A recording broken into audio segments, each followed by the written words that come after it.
അദ്ദേഹം പറഞ്ഞത് ഞാൻ ഈ പദ്ധതി സ്ഥലത്ത് പോയി എന്നാണ് അദ്ദേഹം പറഞ്ഞ പ്രധാനപ്പെട്ട ആരോപണം.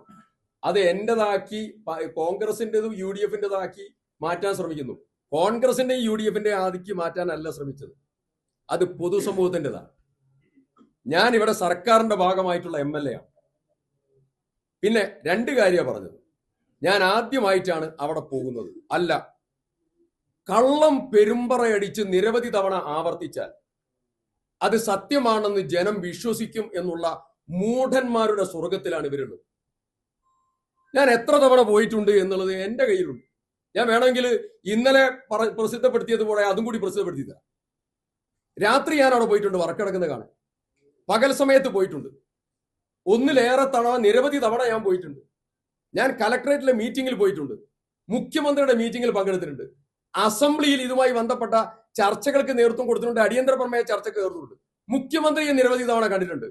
മന്ത്രി രാജനുമായി നിരവധി തവണ സംസാരിച്ചിട്ടുണ്ട്. കലക്ടറേറ്റിലെ മീറ്റിങ്ങുകൾക്ക് ഞാൻ നേതൃത്വം കൊടുത്തിട്ടുണ്ട്. പദ്ധതി സ്ഥലത്ത് നിരവധി തവണ ഞാൻ പോയിട്ടുണ്ട്. ഈ പോയ എന്നെ ഇവർ വിചാരിച്ചാൽ തടയാൻ പറ്റുമോ? ഞാൻ ഇനിയും പോവും. ഞാൻ ഇതിന്റെ തറക്കല്ലിടലിന് പോയിട്ടുണ്ട് മുഖ്യമന്ത്രിയുടെ കൂടെ. ഇവർ പറഞ്ഞ തറക്കല്ലിടൽ കഴിഞ്ഞിട്ട് ഞാൻ അന്നാ പോയതെന്നാ. അല്ല, പല സമയത്ത് പോയിട്ടുണ്ട്, ഇനിയും പോവും.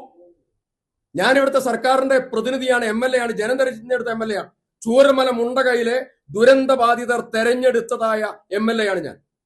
ഈ പദ്ധതി നേരെ പോകുന്നു എന്ന് ഉറപ്പുവരുത്തേണ്ട ഉത്തരവാദിത്തമുള്ള ആളാണ്. ഞാൻ പോകും.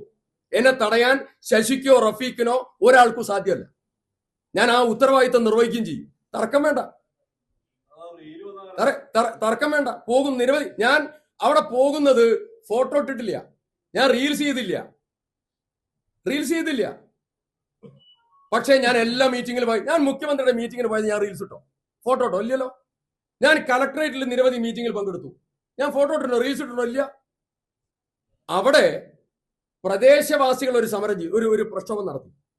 അവിടുത്തെ വഴിയും പ്രശ്നങ്ങളുമായി ബന്ധപ്പെട്ട് ഞാൻ അവരോട് ഉടനെ പറഞ്ഞു, നിങ്ങൾ വർക്ക് തടസ്സപ്പെടുത്തരുത്, ഞങ്ങൾ ഉടനെ വരിക.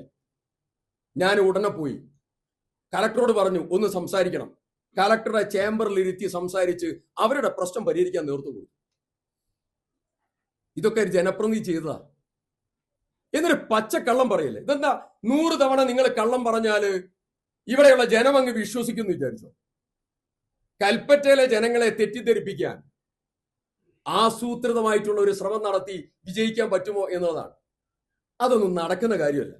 ഞാൻ എങ്ങനെ ജീവിച്ചു, എങ്ങനെ പ്രവർത്തിച്ചു എന്ന് ഉത്തമ വിശ്വാസമുള്ളവരാണ് കൽപ്പറ്റയിലെ ജനങ്ങൾ. അവരോട് കള്ളം പറഞ്ഞ് അടിച്ചേൽപ്പിച്ച് ജയിക്കാമെന്ന് ഒരാളും കരുതണ്ട. കണ്ടാമൃഗത്തിന്റെ തൊലിക്കെട്ടിയാണോ എനിക്ക് എന്ന് കൽപ്പറ്റയിലെ ജനങ്ങൾക്ക് നന്നായിട്ട് അറിയാം. കൽപ്പറ്റയിലെ ജനങ്ങൾക്ക് നന്നായിട്ട് അറിയാം എനിക്ക് എന്ത് തൊലിക്കെട്ടിയാണെന്ന്.